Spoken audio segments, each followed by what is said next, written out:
वैष्णवी हगवणे प्रकरणाची सध्या प्रचंड चर्चा सुरू आहे। 5 दिवस झाले मात्र राजेंद्र हगवणे फरार आहेत, त्यांना अजूनही अटक होत नाहीये। कुठेतरी एक राजकीय त्यांना प्रदर्शन मिळतं, त्यामुळे त्यांना अटक होत नाही अशी एक चर्चा सुरू झालेली आहे। वैष्णवीचं जर मागचं रेकॉर्ड पाहिलं तर तिच्या मोठ्या जावेला देखील पोलीस ठाण्यामध्ये हुंडाबळी संदर्भामध्ये एक तक्रार दाखल केली होती। आता वैष्णवीचं प्रकरण घडलं, एकंदरीत हे संपूर्ण प्रकरण संशयास्पद आहे अशी एक चर्चा आहे। हे खूप अस्वस्थ आणि वेदना देणारं प्रकरण आहे। एकतर हगवणे कुटुंब हे मुळशी आणि पुणे जिल्ह्यातलं एक खूप मोठं कुटुंब राहिलेलं आहे। त्यांचे आजोबा हे पंचायत समितीमध्ये अनेक वर्ष म्हणजे अनेक दशकं त्यांनी अतिशय चांगलं काम केलेलं आहे। पण आता ह्या पिढीत काय झालंय हे अतिशय धक्कादायक आहे। आणि जो मीडियाकडून मी एसपींशीही बोलले, मी पोलिसांकडून जी काही माहिती घेतली आणि मीडियामध्येही येत आहेत, त्याच्यामुळे मी काही वेगळी तुम्हाला गोष्ट माहिती सांगत नाहीये। पण एकूण जो रिपोर्ट पोलीस आणि मीडियाकडून येतोय त्याच्यातून थोडासा ग्रे एरिया आलेला आहे। काही लोकांचं म्हणणं पडतंय की ती हत्या झाली आहे, ती सुसाईड नाहीये। त्याच्यामुळे मला असं वाटतं हा विषय अतिशय गंभीर आहे। 24 वर्षाची मुलगी आणि मला खूप म्हणजे मला दुःख होतं की ह्या कुटुंबांनी काँग्रेसच्या विचारात 6 दशकं आदरणीय पवार साहेबांवर काम केलेलं कुटुंब आहे। मी त्या कुटुंबाला ओळखते, त्यामुळे मला विश्वासच बसत नाहीये की बापरे, ज्या लोकांवर आपण अनेक वर्ष त्यांच्या आजोबांना मी ओळखत होते, म्हणजे असा एक दिवस गेला नाही की मुळशीला मी गेले आणि त्यांच्या आजोबांना जाऊन नमस्कार नाही केला।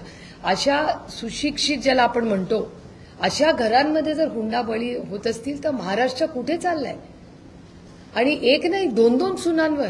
आणि म्हणजे आपण हे माझ्या लोकसभा मतदारसंघातला विषय म्हणून मला त्याचा अजून जास्ती माहिती आहे। खरं तर गेल्या 1 महिन्यापूर्वीच त्यांच्याकडे एक कार्यक्रम होता।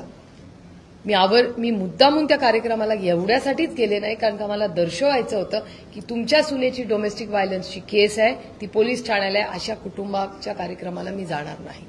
आणि मी त्यांना कळवलंही होतं ते, कारण का त्यांच्या 2 सुना ह्या जर डोमेस्टिक व्हायलन्ससाठी पोलीस ठाण्यात जात असतील आणि त्यांच्या केसेस चालल्या असतील म्हणून मी तो कार्यक्रम रिग्रेट केला। मी म्हणलं मी या कार्यक्रमाला जाणार नाही। मी त्यांना कळवलंही की हे कारण आहे म्हणून मी येणार नाहीये, हे करू नका, तुम्ही सुधारणा आणा स्वतःमध्ये, तुम्ही काउन्सिलिंग घ्या। पण त्या बिचाऱ्या 24 वर्ष, तुम्ही विचार करा, 24 वर्षाची मुलगी हसने खेळणे के दिन है उसके, तिचं 8 महिन्याचं मूल होतं त्या खोलीमध्ये। कुठली आई जीव दिल हो? मी पण एक आई आहे, इथे किती महिला आहेत, कुठल्याही महिलेला विचारा जी कदाचित ही बातमी बघत असेल, कुठली आई 8 महिन्याचं मूल सोडून स्वतः आत्महत्या करेल? कोणीतरी विचार करावा।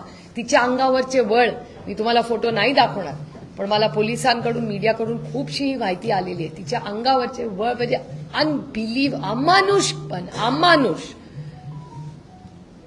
आणि पोलिसांचे मी आभार मानते की त्यांनी अटक केलेली आहे, ते लक्ष घालतायत त्याच्यामध्ये। पण महत्वाचा मुद्दा असे की त्यांच्या कुटुंबातले आजही कर्ते पुरुष हे मिसिंग आहेत, मिसिंग होऊ कसे शकतात? आणि त्या 24 वर्षाच्या मुलीला ह्या पुरोगामी विचाराच्या महाराष्ट्रामध्ये न्याय मिळालाच पाहिजे। आणि त्याच्यासाठी जी काही लढाई लढावी लागेल त्या मुलीसाठी, त्या महाराष्ट्राच्या लेकीसाठी मी स्वतः लढणार आहे। जसा संतोष भाऊला आवाज त्यामध्ये नव्हता, त्यानंतर बजरंग अप्पा सोनवणेंनी तो दिल्लीमध्ये पहिल्यांदा आवाज उठवला। ह्या देशामध्ये संतोष भाऊची हत्या झालेलं देशाला कळलं जेव्हा बजरंग अप्पा सोनवणे पार्लमेंटमध्ये बोलले। आणि असे विषय माझी विनम्र विनंती राहील महाराष्ट्राच्या माननीय मुख्यमंत्र्यांना आणि पुण्याच्या पालकमंत्र्यांना की हा विषय अतिशय गंभीर आहे आणि संवेदनशीलपणे त्याच्यात कुठलंही राजकारण न आणता आपण सगळ्यांनी त्या 24 वर्षाच्या आपल्या लेकीला न्याय मिळालाच पाहिजे। आणि त्याच्यासाठी जे काही फॉलोअप करायला लागेल मी स्वतः करेन। मला म्हणजे पहिली बातमी आली की आत्महत्या होती, त्याच्यानंतर आता दबक्या आवाजामध्ये रिपोर्टची मी वाट बघते, कारण का मी एक लोकप्रतिनिधी आहे, त्याच्यामुळे मी जे बोलीन ते जबाबदारीनीच बोललं पाहिजे। त्याच्यामुळे आता ग्रे एरिया म्हटल्यावर त्याची पारदर्शकपणे इन्क्वायरी झाली पाहिजे, कारण का तिच्या अंगावरचे जे वळ आहेत, जे फोटो आहेत, तिला अमानुषपणे मारलेलं आहे हे प्रूव्ह होतंय तिथे। त्याच्यामुळे माझी पोलिसांनाही विनंती आहे की जे काय कराल ते पारदर्शकपणे त्या ह्या महाराष्ट्राच्या लेकीला न्याय मिळालाच पाहिजे। त्यामुळे नक्की काय झालंय हे आपल्याला माहिती नाहीये, माझ्याकडे त्याचा फुल प्रूफ एव्हिडन्स आत्ता तरी नाहीये, पण त्याच्यासाठी तिची कुटुंबांनी मला कॉन्टॅक्ट केलेला आहे. त्यांची भूमिका अशी राहिलेली आहे की ही आत्महत्या नाही, ही हत्या आहे असं दबक्या आवाजात खूप लोक बोलत आहेत. त्यामुळे माझी विनंती राहील महाराष्ट्राच्या माननीय मुख्यमंत्र्यांना, आपल्या पुण्याच्या पालकमंत्र्यांना आणि पोलीस यंत्रणेला की पारदर्शकपणे त्या मुलीला न्याय मिळालाच पाहिजे. आणि हुंड्यावर जर ह्या 21व्या शतकात ह्या पुरोगामी विचाराच्या महाराष्ट्रामध्ये जर एकी लेकीची हत्या होत असेल तर हे अतिशय महाराष्ट्रासाठी आणि देशासाठी हा काळा दिवस आहे आणि लाजिरवाणी गोष्ट आहे.